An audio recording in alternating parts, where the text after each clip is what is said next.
सामाजिक कार्यकर्ता, पूर्व मेयर, पूर्व मंत्री, उप मुख्यमंत्री, सांसद, राज्यसभा के मेंबर, और सबसे बड़ी बात ये कि एक बहुत ही उत्तम इंसान, क्योंकि किसी शायर ने कहा है कि आदमी को भी मयस्सर नहीं इंसान होना।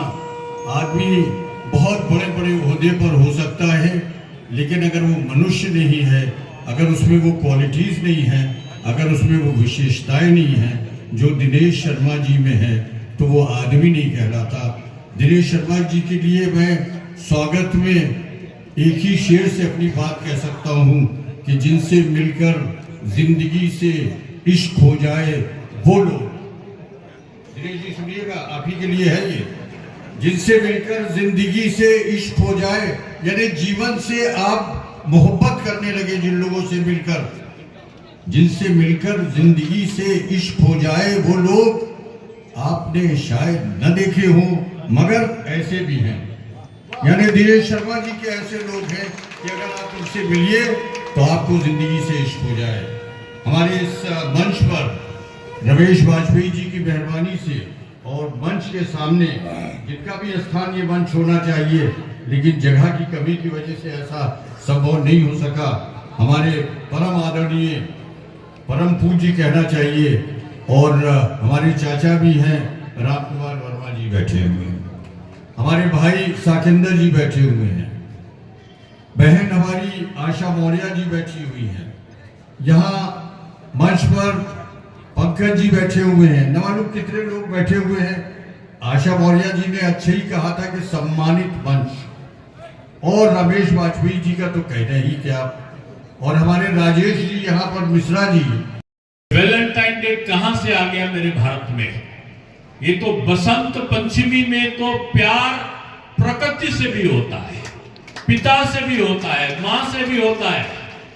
और आज भी मुझे याद है बचपन में जब पीले पीले रंग के कपड़े पहनकर मैं, अम्मा और पिताजी के साथ, वो भी पीला कपड़ा पहनते थे, हम लोग रिक्शे में बैठकर जाते थे। और मुझे याद है कि अम्मा और पिताजी के विवाह का दिन भी बसंत पंचमी था। पूरा शहर बसंत पंचमी में पीले पीले रंग में घूमता था। अब तो बसंत पंचमी आती है तो पता ही नहीं चलता, क्योंकि पीला रंग पहनने में लोगों को शर्म आती है। मैं चाहता हूं 14 तारीख को पूरा आपका ये महमूदाबाद क्षेत्र, सीतापुर पूरा पीला पीला दिखाई पड़े, जिसमें लग जाए कि भारतवर्ष में वैलेंटाइन डे वाले नहीं, यहाँ तो बसंत पंचमी वाले लोग विराजमान रहते हैं। ये आवाज आनी चाहिए। आज माता का दर्शन, माता तो सब में विराजित है, उनका पहला स्थान होता है। देवताओं में भी पहला होता है। लक्ष्मी नारायण, लक्ष्मी पहले, नारायण बाद में, राधे कृष्ण, राधा पहले, कृष्ण बाद में, गौरी शंकर, गौरी पहले, शंकर बाद में, पता सीता राम, सीता पहले, राम बाद में, उमा शंकर, उमा पहले, शंकर बाद में। इसलिए इस पृथ्वी पर नहीं बल्कि देवलोक में भी नारी का सम्मान है। इसलिए माता संकटा को सबसे पहले प्रणम्य भाव में प्रणाम करने के बाद हर देवी देवता जिनकी आपने यहां पर मूर्ति लगाई है, उनका प्राण प्रतिष्ठा किया है। हालांकि प्राण प्रतिष्ठा पे भी आज लोग, यहां तो आपने प्राण प्रतिष्ठा किया, इतने सारे लोग आपको साधुवाद दे रहे हैं, लेकिन अयोध्या में रामलला का प्राण प्रतिष्ठा हुआ तो एक दल के पदाधिकारी के पेट में दर्द हो गया, और वो लोग, एक पार्टी के लोग कहने लगे प्राण कहां से आ गए। मैंने कहा दिन में रहते हुए, आंख रहते हुए लोग नहीं देख पाते। रामलला की सादी मूर्ति देखो और रामलला की आंख को देखो, और मोदी जी के इतने लंबे समय तक उपवास में रहने के बाद, रामलला की प्रतिष्ठा के बाद, रामलला की आंखों में झांक कर देखो तो लगेगा कि बाल्यकाल का प्रेम पूरा आपके आंखों में समाया जा रहा है। ये जो सनातन संस्कृति और संस्कार है, उसे कोई चुनौती नहीं दे सकता है। और और चुनौती देने वाले को चुनाव में जनता चुनौती देती है और हराकर उनको उनके घर में भेज देती है।